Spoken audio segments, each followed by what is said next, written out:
eu comecei a falar sobre motivos, e vou falar de 5 motivos, falei um apenas, que nos fazem perder as bênçãos de Deus. Aqueles que estiveram aqui ouviram, os que não tiveram podem ouvir indo à página da igreja, www.adalmada.org, buscam nos vídeos e está o vídeo da semana passada. Então, se alguém não ouviu, para ouvir a primeira parte da pregação, vai lá ouvir e hoje vai ouvir a segunda parte. Nós falamos de que Deus nos tem abençoado com todas as bênçãos espirituais, mas infelizmente às vezes nós, os crentes, perdemos as bênçãos de Deus devido às nossas atitudes. Ou seja, as nossas atitudes vão determinar muita coisa, e especialmente que a vontade de Deus seja feita nas nossas vidas. E o primeiro ponto que abordamos, isto é só para lembrar os que estiveram e os que não estiveram, para ficar agora foi a palavra. É isso mesmo, não entra a palavra, estes são momentos que é assim. Nós falamos da desobediência. Há muita gente que quer ser abençoada, mas constantemente vive em desobediência a Deus e à sua palavra. Meu irmão, minha irmã, se tu vives em desobediência à palavra de Deus, tu não podes receber as bênçãos de Deus. Ou seja, Deus tem as bênçãos para ti, Deus tem as bênçãos para mim, mas por causa da minha desobediência, da tua desobediência, eu não sou abençoado. E Deus quer abençoar. Daí a importância de nós sermos obedientes. Há pessoas, irmãos, que usam chavões, usam frases e esquecem-se que Deus pede de nós obediência à sua palavra. A palavra de Deus não foi dada para ser uma opção. A palavra de Deus foi-nos dada para que nós obedeçamos à sua palavra. E tudo nos vai bem se efetivamente nós obedecermos. E estudamos, vimos o caso de Saul, o primeiro rei de Israel. E como vocês sabem, Saul apenas foi escolhido para ser rei, neste caso concreto para ser um político, para ser alguém que estava, portanto, defendendo a nação, apesar que o maior defensor da nação é Deus. Ainda hoje o nosso verdadeiro defensor é Deus, e a própria Bíblia diz que uns confiam em carros, outros confiam em cavalos, mas eu confiarei no Senhor, diz a Bíblia. E esta deve ser a nossa atitude. Nós encontramos situações, coisas, mas não há nada como obedecer à palavra do Senhor, confiar no Senhor. E a situação é esta: Samuel era o homem de Deus, era o profeta, era o juiz, podemos assim também dizer. Certamente nós temos o livro de Juízes que vem a seguir e temos uma lista muito grande dos juízes de Israel, mas Samuel exerceu também as funções de juiz, as funções de sacerdote, as funções de líder espiritual da nação. Ora, Saul pensava que além de rei, tinha o direito de fazer aquilo que ele queria. E o grande problema ainda hoje do ser humano é que o homem pensa que pode fazer tudo o que quer. E o homem até pode fazer muita coisa, mas depois vê as consequências. Eu posso sair ali agora aqui da casa de oração e atravessar a rua. Mas em frente à casa não há passadeira. Eu posso fazer, mas se for atropelado, quem é a culpa? É minha, porque a lei diz que eu devo atravessar pela passadeira. E mesmo assim, a lei diz que eu devo parar, olhar para um lado, olhar para o outro e só depois atravessar. E alguns de vocês vão à passadeira e fazem logo assim. Não, vocês não fazem, sou eu que faço. Ou assim, é verdade, ou assim.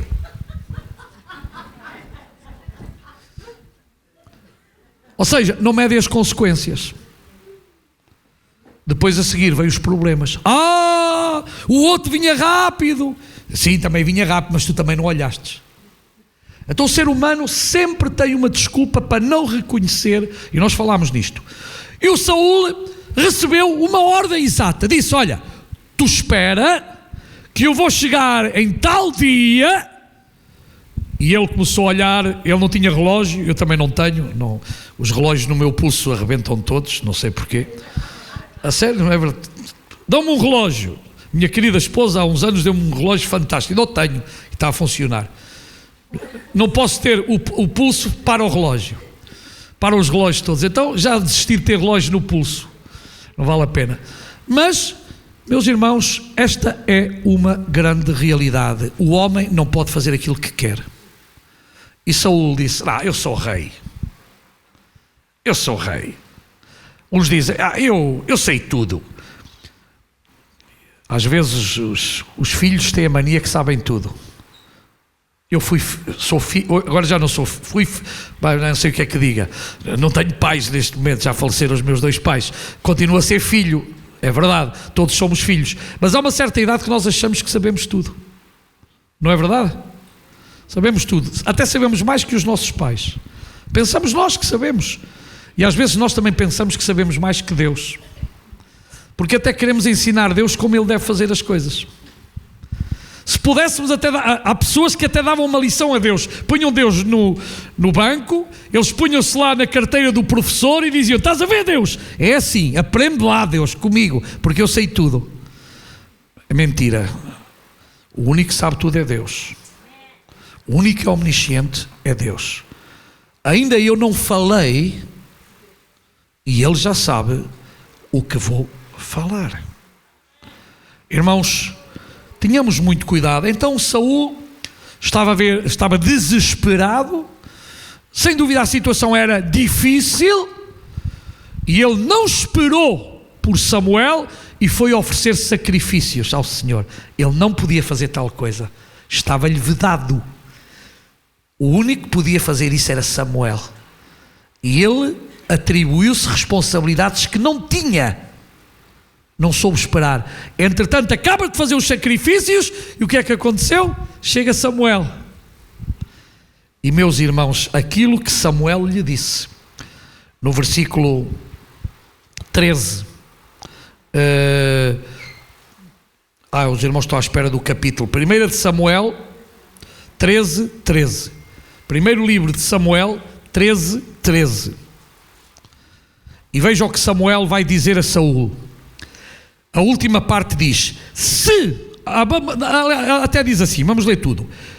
Tu agistes como um tolo, desobedecendo ao mandamento que o Senhor, o teu Deus, deu. Se tivesses obedecido, Ele teria estabelecido para sempre o teu reinado sobre Israel. Veja lá, irmãos, as consequências da desobediência de Saul levaram-no a que a sua descendência não tivesse mais direito sobre o trono. E é aí que vocês sabem, depois vai passar para Davi. Deus vai escolher outro rei. Até ali, Deus ainda não estava decidido. A partir da desobediência de Saul, daquela desobediência, Deus cortou o seu reino. Irmãos, amigos, cuidado com aquilo que nós fazemos. Cuidado com as nossas ações, cuidado com os nossos compromissos, cuidado com as nossas atitudes. E versículo 14 diz: mas agora o teu reino não permanecerá. O Senhor procurou um homem segundo o seu coração e o designou líder do seu povo, pois tu não obedecestes ao mandamento do Senhor. Então podemos dizer que Saul perdeu a bênção de Deus por causa da, digam todos comigo, desobediência. Meu irmão, minha irmã, não percas a bênção de Deus por causa da tua ou da minha desobediência. Deus quer filhos e filhas obedientes. Filhos e filhas obedientes. O segundo ponto, e este não falei, vamos começar de novo, é a ingratidão.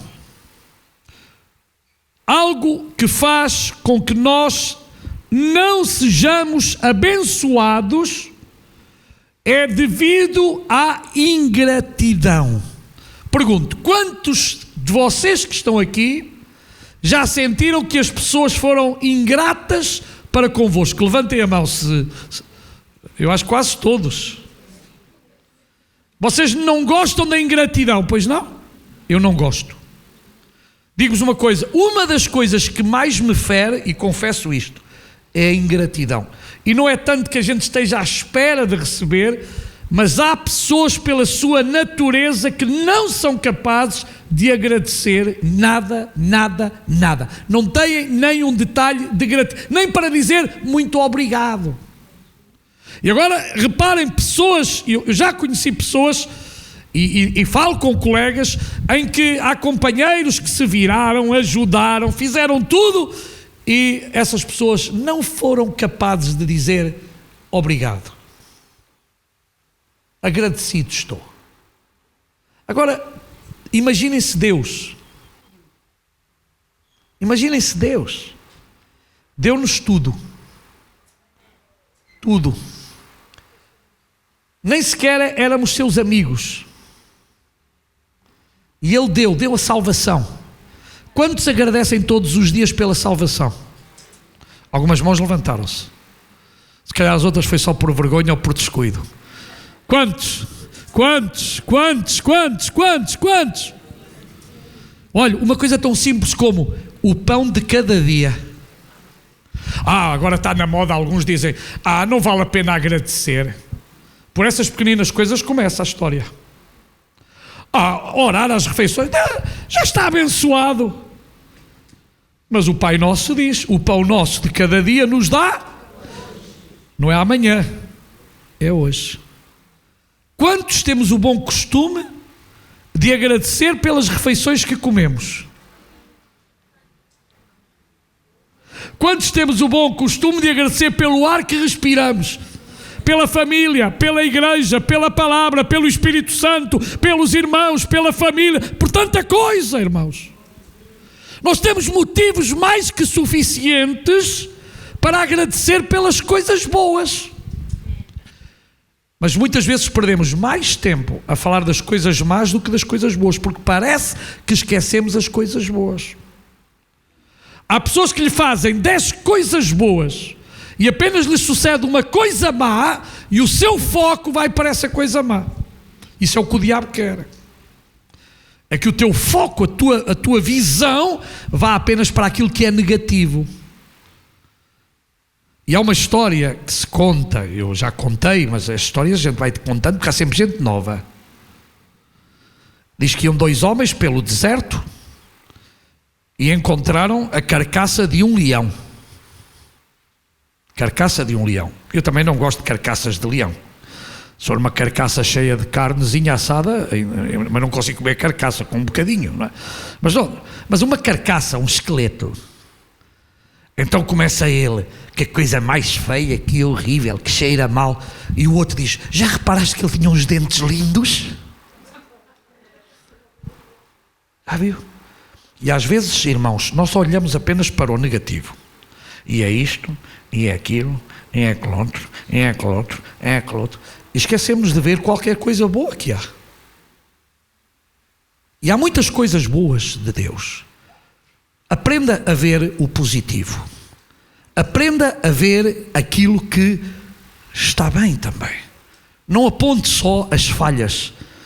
É muito mau quando se trabalha com alguém que sempre se trabalha, e o pior é quando tu vives com alguém que nunca consegue ver as coisas boas, só consegue ver as coisas más.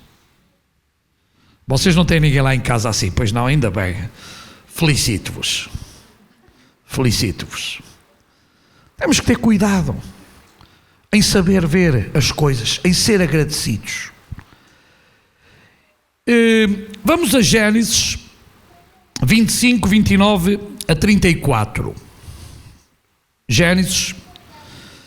E saiu o primeiro ruivo e todo como um vestido de pelo, por isso chamaram o seu nome Esaú.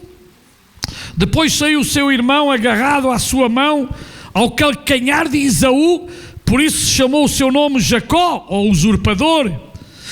E era Isaque da idade de 60 anos, quando os gerou. E cresceram os meninos. Esaú foi homem perito na caça, homem do campo, mas Jacó era um homem simples, habitando em tendas, e amava Isaque a Esaú, porque a caça era de seu gosto. Mas Rebeca amava a Jacó, e Jacó cozera um guisado. E veio Esaú do campo, e estava ele cansado, e disse Esaú a Jacó: deixa-me, peço-te, comer desse guisado vermelho, porque estou cansado. Por isso se chamou Edom, ou vermelho. Então disse Jacó: vende-me hoje a tua primogenitura. Os irmãos conhecem esta história. A primogenitura era o direito que o filho mais velho, nas civilizações orientais, tinham sobre os demais familiares. O filho mais velho, ele tinha todo o direito legal de receber da parte do pai esse direito. Era um direito que ninguém podia tirar-lhe. E os irmãos vejam aqui como ele, por um prato, e nós usamos a expressão, e é um prato de lentilhas, ele tinha tanta fome que ele não queria saber da primogenitura para nada, e estava disposto, e esteve disposto, e o fez, em vender o seu direito por causa de um prato de comida. E depois você veja a última parte, diz: então disse Jacó: jura-me hoje. E jurou-lhe e vendeu a sua primogenitura a Jacó. Ou seja, Jacó pode ser muito enganador, mas Jacó fez um pacto com ele. Jacó não o obrigou. Ele, de livre vontade, vendeu o seu direito, ok? Portanto, não foi roubado, foi ele que lhe vendeu. E Jacó deu pão a Esaú e o guisado de lentilhas, e ele comeu e bebeu, e levantou-se e saiu. Assim desprezou Esaú, é o que está escrito na Bíblia, desprezou a sua primogenitura, ou seja, o seu direito de família vendeu. Verificamos hoje em dia que muitas relações e até casamentos, infelizmente, terminam com muita facilidade. Não se valorizam devidamente as amizades, as pessoas. Há pessoas que simplesmente querem usar os outros para o seu próprio proveito, ou seja, tentar tirar delas aquilo que podem. E hoje também ouvimos muito facilmente, já não te amo, o amor já acabou, e tudo isto está a acontecer nos nossos dias. Alguns não dão valor às verdadeiras amizades, não dão valor aos seus pais, não dão valor às coisas de Deus, às coisas espirituais, apenas valorizam as filosofias do mundo e muitas vezes até vão atrás de pessoas que, sim, escreveram, disseram, mas que todas essas teorias verdadeiramente não funcionam. Eu não quero ferir ninguém, por isso eu não quero ir a detalhes nesta manhã, mas nós temos várias filosofias mundiais que infelizmente já estão falidas há muitos anos. E as pessoas continuam a colocar os seus olhos nessas filosofias, nessas ideologias, nessas coisas que não trazem paz, não trazem transformação, não trazem bênção e mais, são facciosas. E a Bíblia, que sempre fala a verdade, a Bíblia que é equilibrada, a Bíblia que traz sabedoria, é desprezada muitas vezes. E eu não sei, irmãos, como é que há crentes que trocam a palavra de Deus por vãs filosofias que não nos ajudam no nosso crescimento espiritual, nem sequer no nosso relacionamento com Deus.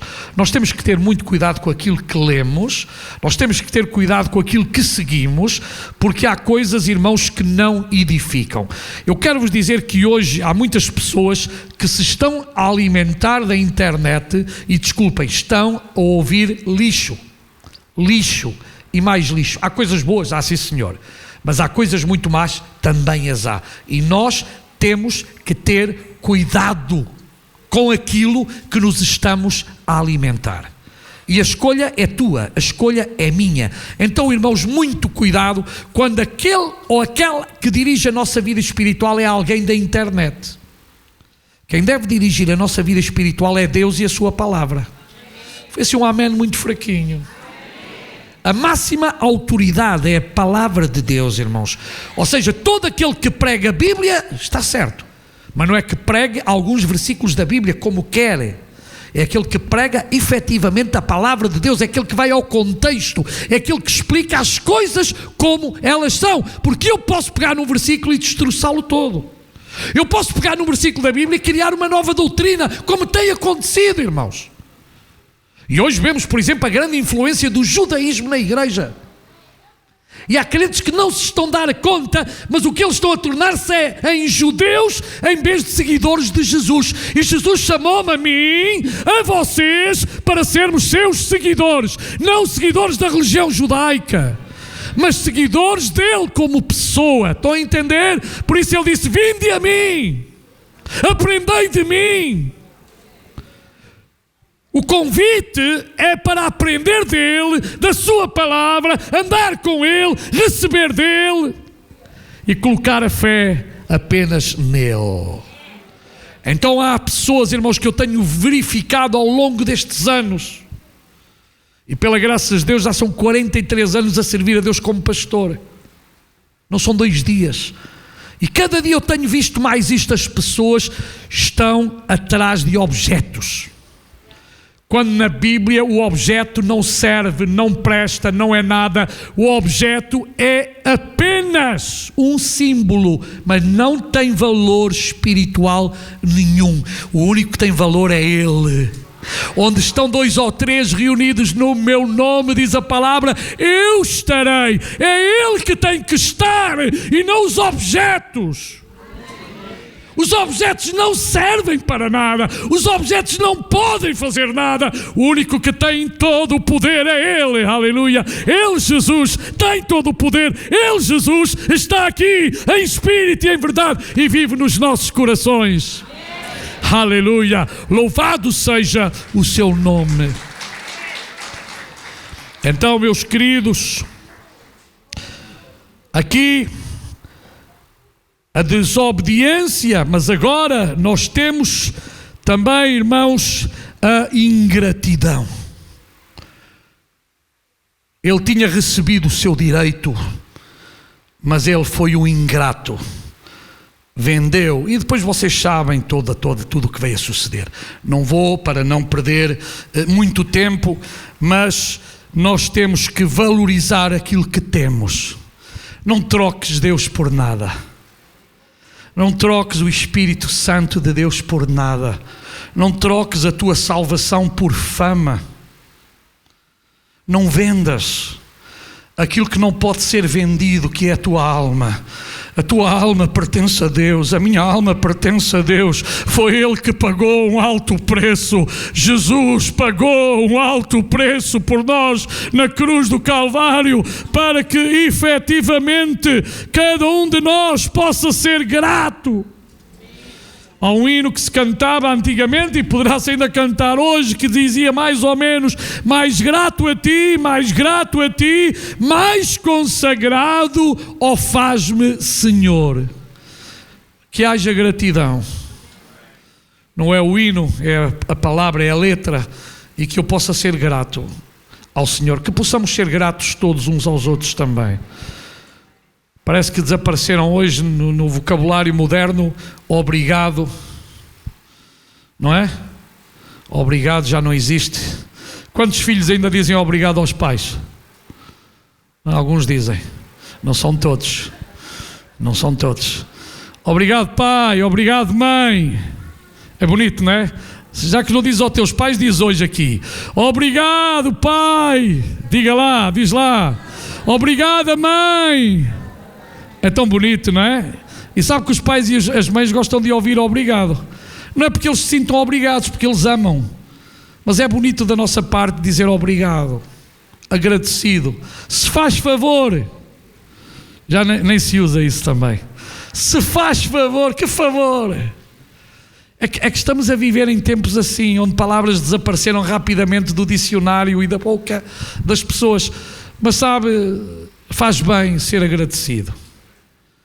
Olha, muito obrigado, meus irmãos, pelo vosso amor, obrigado pelo vosso trabalho, obrigado por vocês, são bênção para mim também. Muito obrigado pelas vossas vidas. Eu amo muito a minha igreja. Eu amo muito as minhas ovelhinhas. Obrigado, meus irmãos, muito obrigado. Eu sinto-me amado por vocês. E isso faz muito bem, acreditem, faz muito bem. Eu costumo dizer isto lá fora. Há pastores que se queixam muito. Olha, eu não tenho queixas. Há assim uma ovelhita ou outra às vezes, mas pronto, isso é normal também, sempre houve, não é?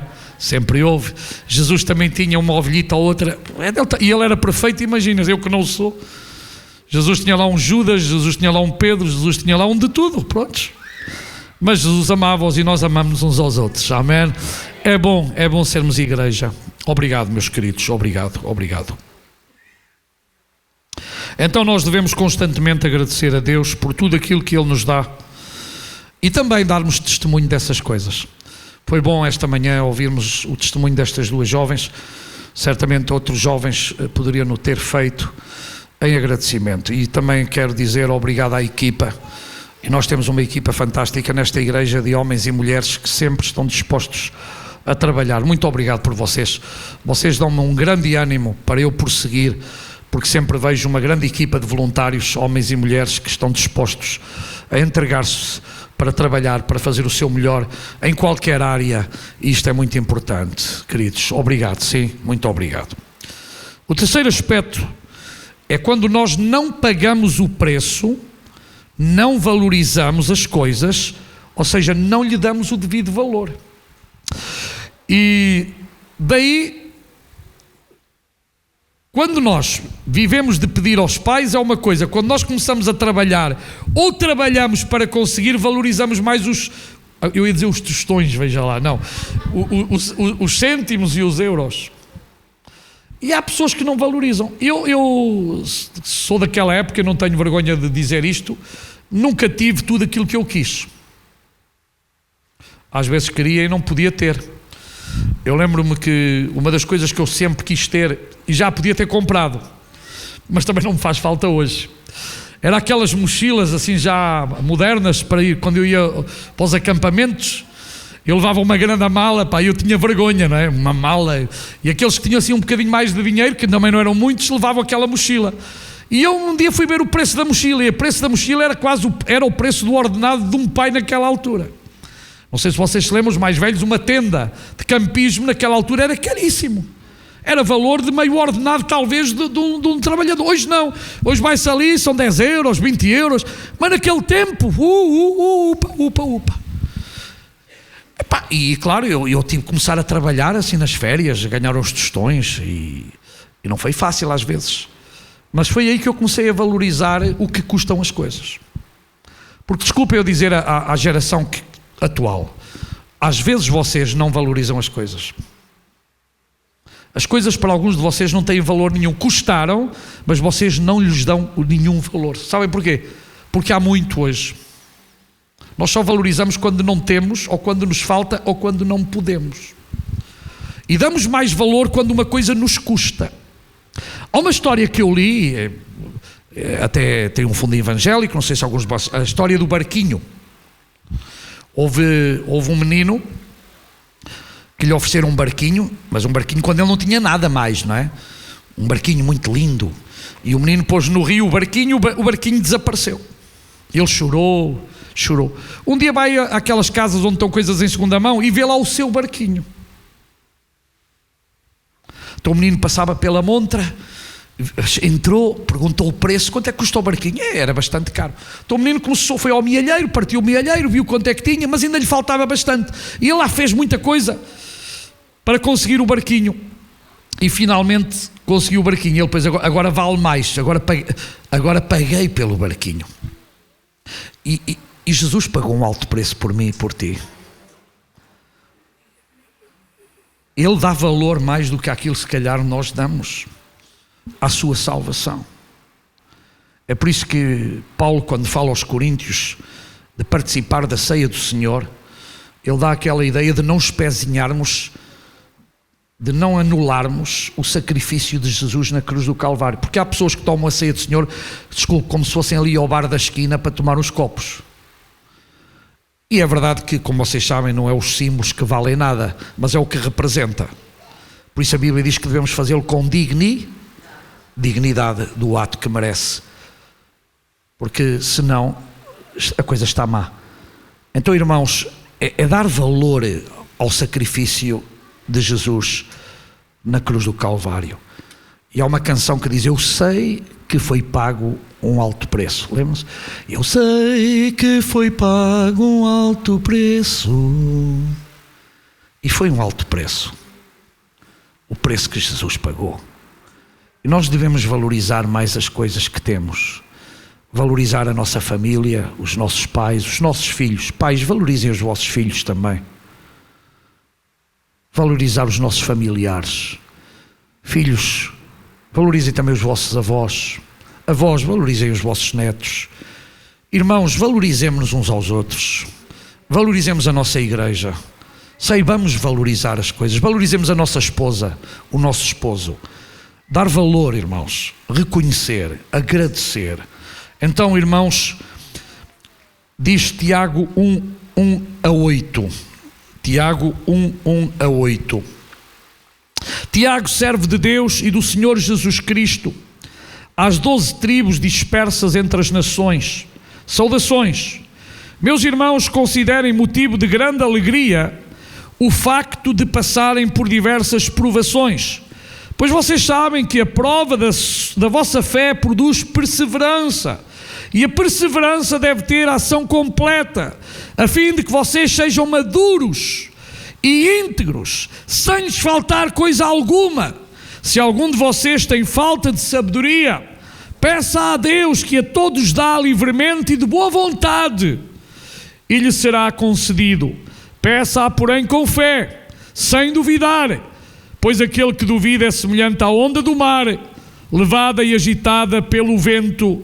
Não pense tal homem que receberá alguma coisa do Senhor. E diz, Tiago continua, é alguém, essa pessoa, que tem a sua mente dividida e é instável em tudo o que faz. Irmãos, a instabilidade faz-nos não valorizar aquilo que temos. É bom que haja estabilidade espiritual. É bom que nós tenhamos também, meus amados irmãos, um equilíbrio e saibamos valorizar tudo aquilo que vem da parte de Deus. Vamos ser homens e mulheres que valorizamos. Amém? Quando nós somos inconstantes, os nossos caminhos, as nossas decisões fazem com que certamente nós percamos as bênçãos de Deus. Ou seja, hoje queremos uma coisa, há pessoas que hoje querem uma coisa, logo mais anulam essa coisa, apesar de ter pedido com todo o coração, mas a meio do processo, e enquanto esse processo está a decorrer, ficam cansados, desviam-se do objetivo, optam por outra coisa, e depois até se esquecem que Deus, afinal, que tinham pedido essa coisa e que Deus até lhe queria dar, mas Deus diz, tu não queres nada disso, porque se tu quisesses isso, continuas a bater na porta. Pedi, e dar-se-vos, batei, e abrir-se-vos. Mas há pessoas que nem sabem o que querem, porque não valorizam as coisas. E temos outro aspecto que faz com que nós não recebamos a bênção de Deus, que é a queixa, a murmuração. Os irmãos sabem que o povo de Israel, a maioria, não chegou à terra prometida por causa de quê? Murmuração. Os irmãos já leram o Antigo Testamento. Eu imagino é Deus. Se eu já fico chateado a ler aquilo, porque constantemente Deus faz, Deus abençoa, Deus resolve problemas, Deus resolve situações, e a seguir o povo murmura. Não há água. Pois, não há água. Pensavam que aquilo eram os serviços municipalizados. Não há água, não temos água. Nós, quando nos falta água na torneira um bocadinho, temos água os dias todos do ano. Quando cortam a água na rua, aí, pá, esse dia tragédia. Esquecemos de agradecer que tivemos água tantos outros dias, não é? Para nós é fácil abrir a torneira. Eu ainda fui a algumas aldeias que as pessoas tinham que ir à fonte buscar água. Vocês lembram-se alguns, não é? A fonte, tudo isto. Hoje é uma bênção, a gente tem água quente. Eu ia a algum sítio e tinha que tomar banho, aqueles banhos que era pôr de púcaro. E às vezes quando vou a Angola ainda me sucede, no interior. Ainda a última vez que eu estive lá no Ambo, ainda tomei de banhinho de púcaro. E foi há 2 anos e tal. Púcarozinho, eu também não gosto, mas é o que havia, tem que se tomar púcaro. Pelo menos tomas banho. Já não é mau, já não é mau. Mas irmãos, nós temos que ter cuidado e não murmurar. Há pessoas que têm sempre um motivo para murmurar. Outro dia vi aqueles filmes que me mandam, não é? Que era um casal. Está o homem sentado na sala, um homem sentado na sala a ler, contente, porreiro da vida, e a mulher acha que ele não deve estar ali a ler, e começa-lhe a malhar no juízo. O que é que estás a fazer? Estou a ler. Porquê é que estás a ler? E ele diz, estou a ler porque me apetece, mas não devia estar a fazer outra coisa. E aquilo, o homem está ali, uma paciência, e ela moe o juiz, arranja qualquer coisa para dizer o que ela quer.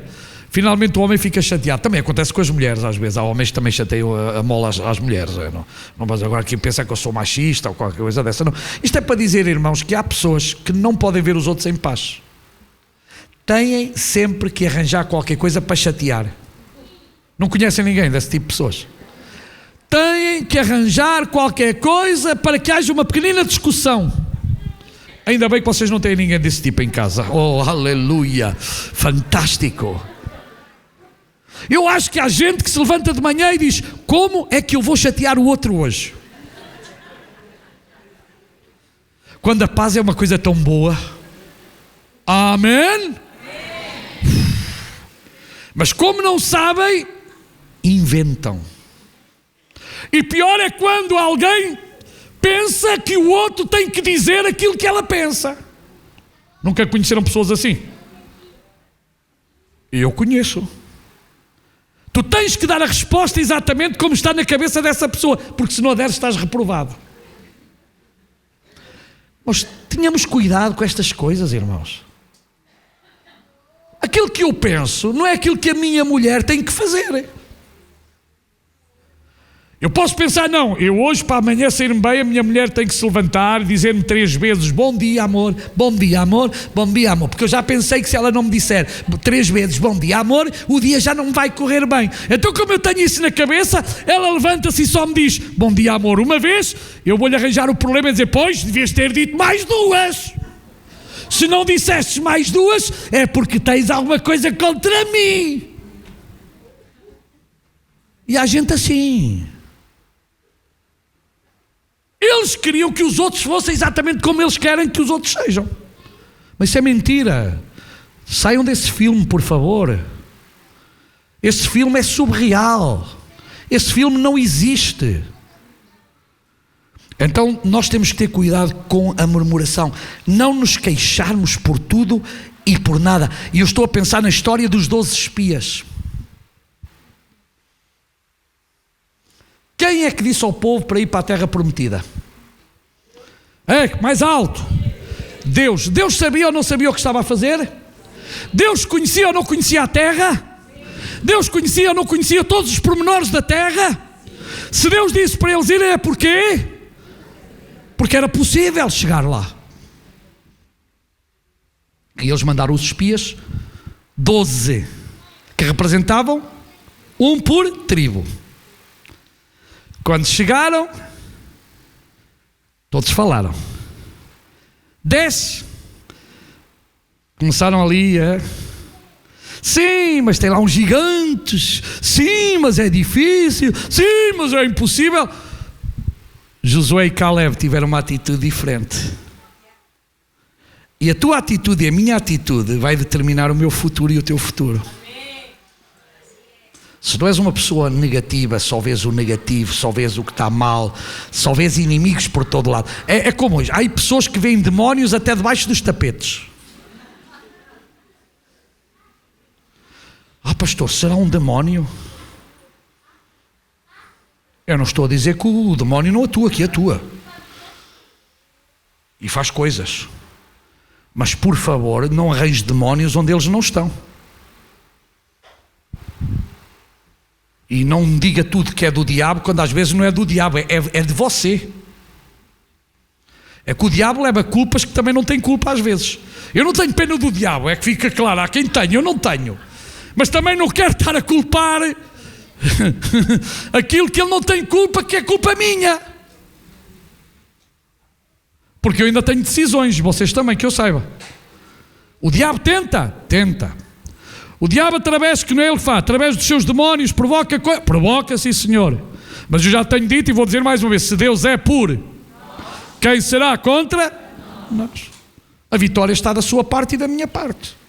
Agora, muito cuidado, irmãos, a murmuração destruiu exatamente o povo de Israel. E eu não vou ler, está em Deuteronômio 1, 19 a 33, porque o tempo já está a passar, eu não quero fazer a terceira parte, e vou falar da quinta.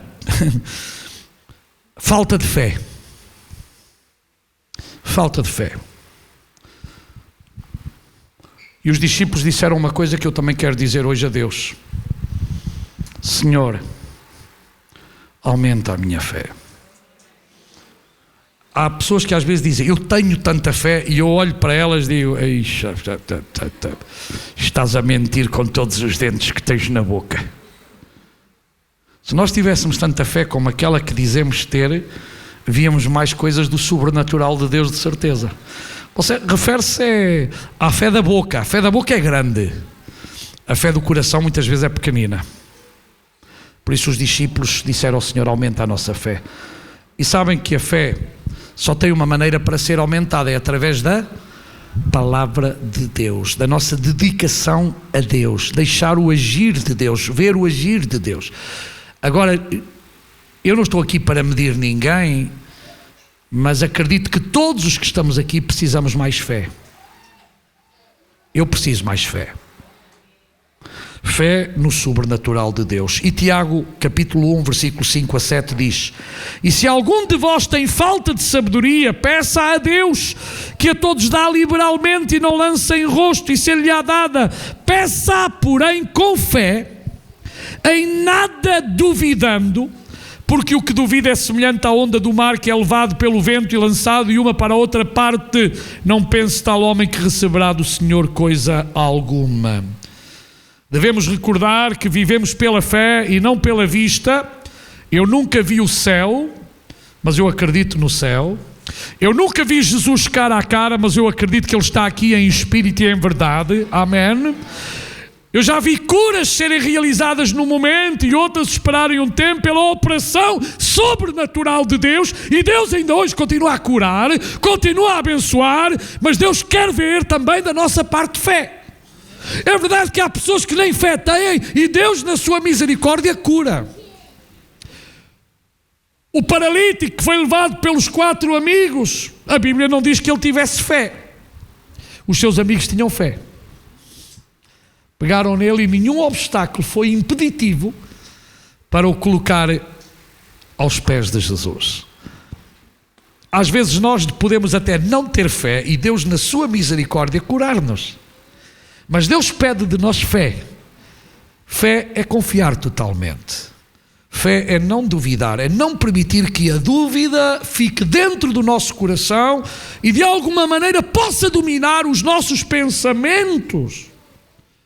Então temos que repreender muitas vezes os pensamentos negativos, dizendo-nos que é impossível. E eu quero dizer que para o homem é impossível, mas para Deus tudo é possível.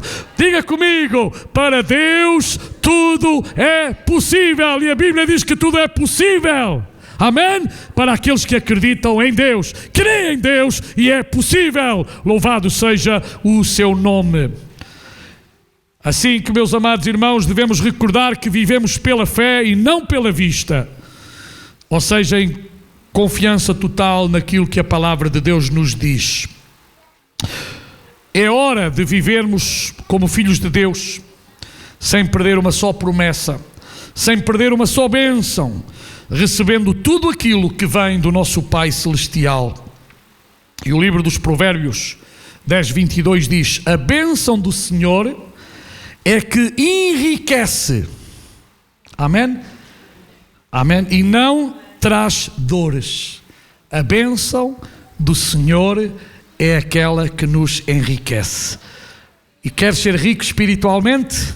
Então tu e eu temos as bênçãos de Deus, aleluia, porque elas são boas e agradáveis para a nossa vida, e Deus nos conhece muito bem, e Deus nunca nos dará algo para nós sermos infelizes. Deus nunca te vai dar algo para tu seres infeliz. Deus sempre te vai dar para que tu sejas feliz.